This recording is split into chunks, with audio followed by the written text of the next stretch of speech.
Hello, welcome back to my channel. Today I would like to teach you how to shorten a sleeve on a sweater that is too long. The difference, pull the excess fabric just like that all around and put a safety pin in it. Just don't poke yourself if you're doing it for yourself.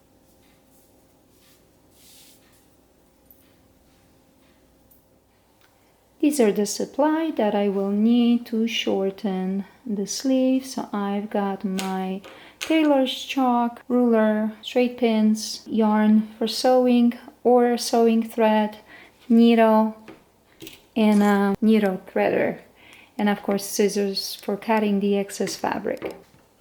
Step one is to put a mark. So let's turn that inside out and take your tailor's chalk. Make a mark, just like that, okay? And I'll take the safety pin out. Now turn the sleeve inside out. And I will measure the difference that it's too long. So that would be about 4 centimeters or 1.5 inches. So I will bring that sleeve back the right side out. And now from that seam, I will measure the 1.5 inches up, okay? So the first line will go right next to the calf of the sweater, right? So we're gonna keep the calf and 1.5 inches. Mark 1.5 inches. Perfect. I'm gonna add 0.5 centimeter, so 1/4 seam allowance to the finish line over here, and 1/4 over here. Beautiful. Now I'm going to cut.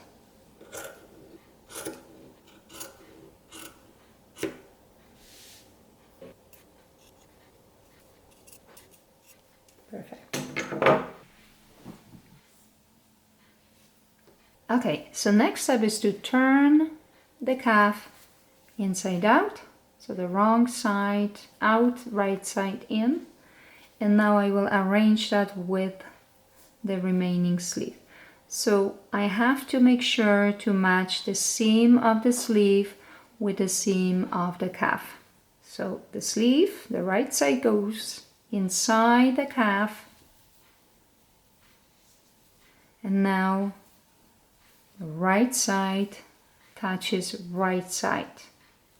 Side seam needs to align with the side seam. Pin that with pins. Next step is to grab your sewing needle. I'm going to use some yarn to help you visualize. So for contrast, I will show you how to do this. Grab yourself a sewing needle and a needle threader. Put that in. Now put the yarn inside the needle threader and pull. My needle is, the eye of the needle is a little bit smaller, so it was a bit difficult. So I've got that, so my needle is ready to go, but I will make a knot at 1 string end. So when you thread the needle, you're gonna end up with 2 strings, right? So don't connect these two. Keep one loose and make the knot only at one end. And to make a knot, you put it on your finger, on your index finger, cover with the thumb, go around, so like that, go around, and then roll it off the index finger with the thumb and hold it with a nail and pull. That's it. That's the knot, okay? And now I will stitch those two together with the backstitch technique. So I will start by inserting the needle through the fabric, both fabrics, and this is my seam allowance, so I will follow that seam allowance of 1/4.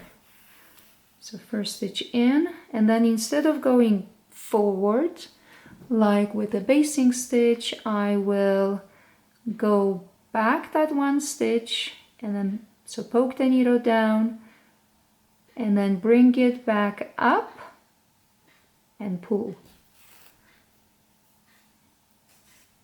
Oh, my knee thread is tangling, no worries.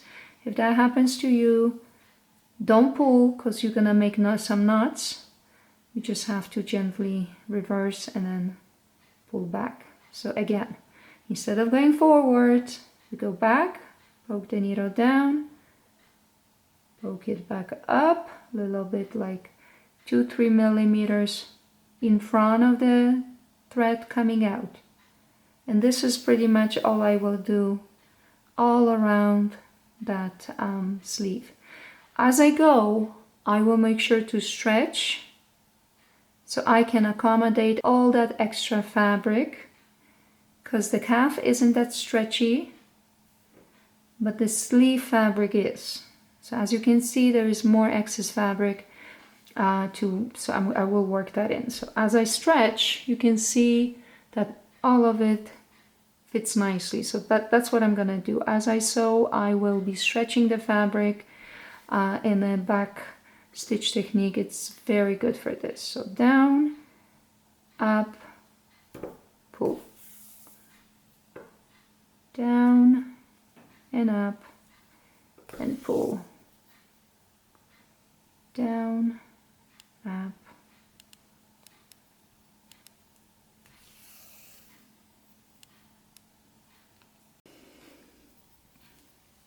okay, so I'm almost done with the back stitch. Just a few more stitches. As you sew, make sure that you make the stitches rather tighter than too loose, because if you make them too loose, it will show on the right side of the fabric. So give it a good pull as you stitch. Okay, so a couple more and pull, down, up, and see I'm at the beginning of the stitch where the original knot is. One more time, and then I will make a knot also to make sure I will secure this stitch. And to make a knot after you're finished stitching, after you're done with the seam, is you poke the needle in and out just like the way I did, pull, but do not pull all the way. Make sure you leave a loop like that. Okay, when you have the loop, you take your needle, insert it through the loop, you can do it a couple times, and then pull, and that's how you tie the knot. Okay, now it's safe to put the needle back inside, poke it somewhere away from that knot, pull again to make sure it will not undo itself, and now it's safe to cut. It's hand stitched, as you can see, so the back stitch done by hand, beautiful. And I will secure the raw edge of the fabric to make sure it will not fray. Same idea, you make the knot on the end on one string, you poke the needle in, pull the thread out, and now I will make a blanket stitch like an overlock stitch to lock in the raw edges and prevent them from fraying. Put that in, and then it will look like a loop. Pull, put the needle in and up,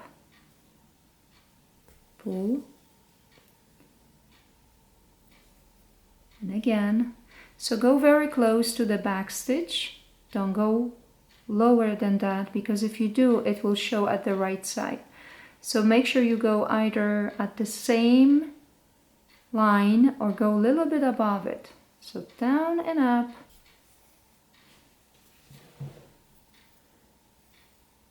Pull again.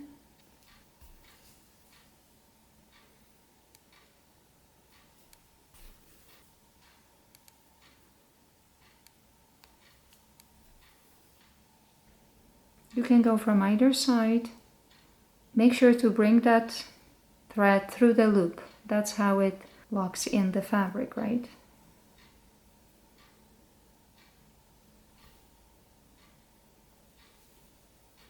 Okay, only a few more stitches left.